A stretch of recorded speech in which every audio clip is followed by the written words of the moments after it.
લવજીભાઈ સોલંકી આણંદ જિલ્લાના અભિયાન સંયોજકના નેતૃત્વમાં આંબેડકર સંપર્ક અભિયાનના 11મા વાર્ષિક અધિવેશન લાયન્સ ક્લબ હોલમાં આણંદ ખાતે તારીખ 9/11/2025ના રોજ યોજાઈ ગયું.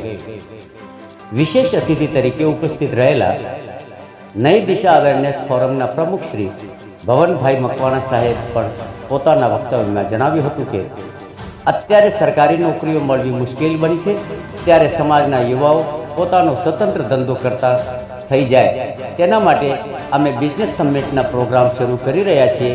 તેમાં વધુથી વધુ જોડાવા માટે અપીલ કરવામાં આવી હતી.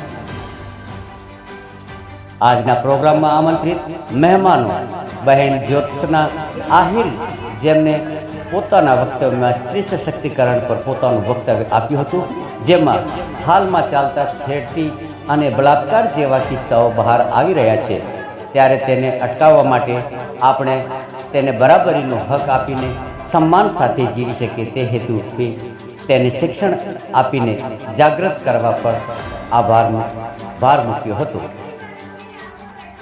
બીજા મહેમાન તરીકે હિતેશભાઈ ચૌહાણ, તેમણે પોતાના વક્તવ્યમાં સરકાર દ્વારા વિવિધ પ્રકારની અમાનત સામે ચાલતી ગેરરીતિઓ સામે અવાજ ઉઠાવવા માટે સમાજમાં જાગૃતિ લાવવા માટે લોકોને આહ્વાન કર્યું હતું.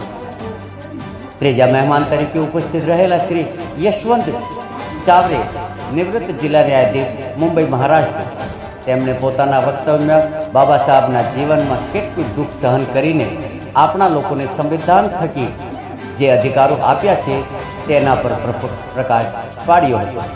અંતમાં આંબેડકર સંપર્ક અભિયાનના પ્રણેતા શ્રી કનુભાઈ કબીર સાહેબે પ્રોગ્રામમાં પધારેલા મહેમાનો અને શ્રોતા વર્ગનો આભાર વ્યક્ત કર્યો હતો.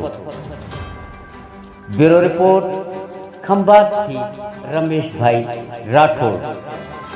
आवाज TV3 इंडिया से रामलाल यादव.